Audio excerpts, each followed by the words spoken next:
There's chaos tonight at number 10, with 4 of Boris Johnson's most senior advisers leaving their jobs.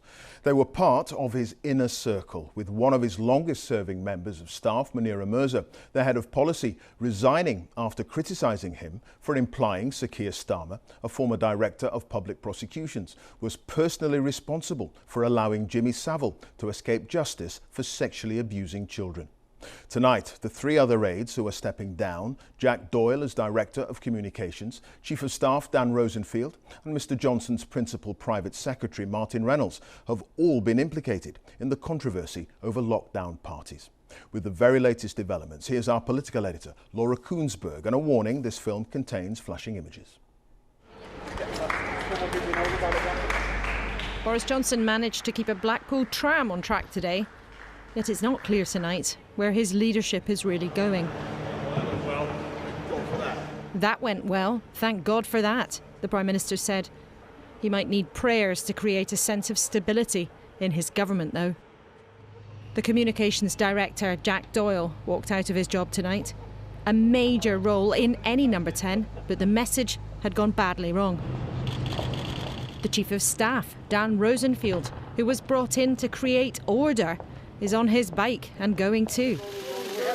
The third exit, Martin Reynolds, the Prime Minister's senior civil servant, who invited around 100 people to a garden party. And the explosive fourth exit, his friend and political confidant of more than 10 years, Munira Mirza, chief of ideas, Boris's brain, one former colleague told me. She's not just gone, but has left dynamite in her wake, slamming the Prime Minister's comments linking the leader of the opposition to Jimmy Savile early this week. She wrote it was an inappropriate and partisan reference to a horrendous case of child sex abuse, adding, "Despite my urging, you did not apologise for the misleading impression you gave." This is what he'd managed to say. I'm talking not about the leader of the opposition's personal record when he was DPP, and I totally understand that he had nothing to do personally with those decisions. I was making a point about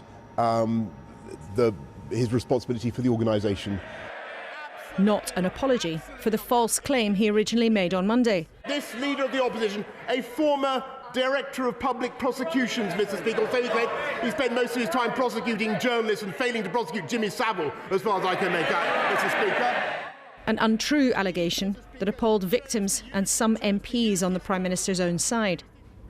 Keir Starmer was the boss of the Crown Prosecution Service when Jimmy Savile was not charged. But Sir Keir had no individual involvement in the case. And unusually, the Chancellor was happy to show a public split.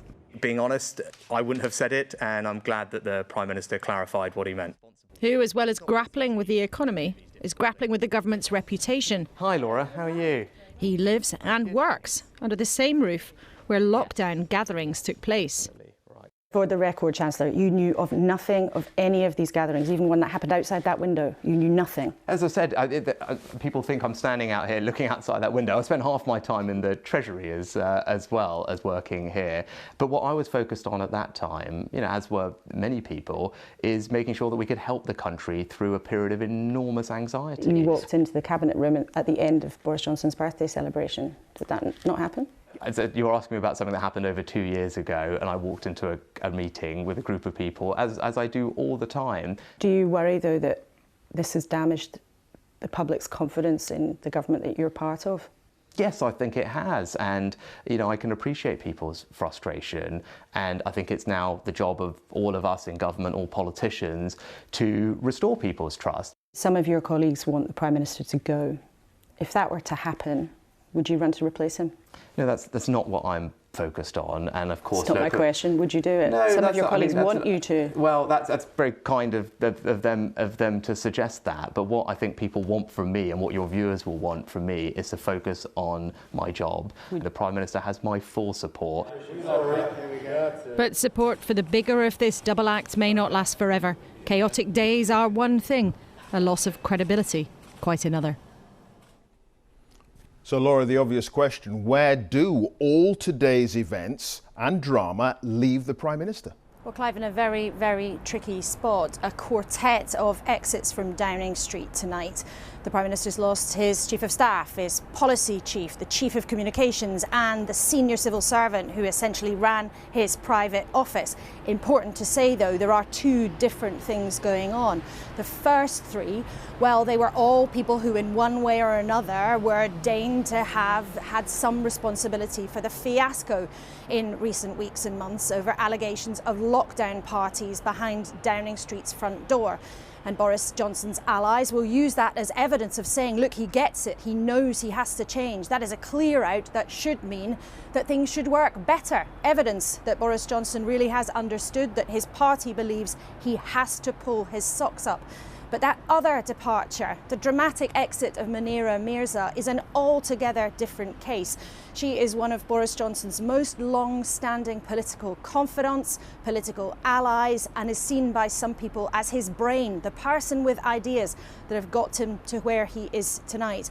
And she hasn't just gone, she made her reasons for their disagreement achingly public, chucking a grenade through the Downing Street door as she actually made her exit.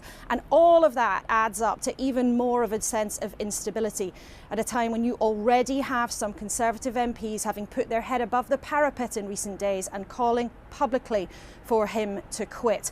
It's clear that Boris Johnson will absolutely try to fight to stay on, but right now, Clive, unstable and rocky doesn't begin to cover it. OK, Laura, thank you. Laura Kuenssberg there live at Westminster.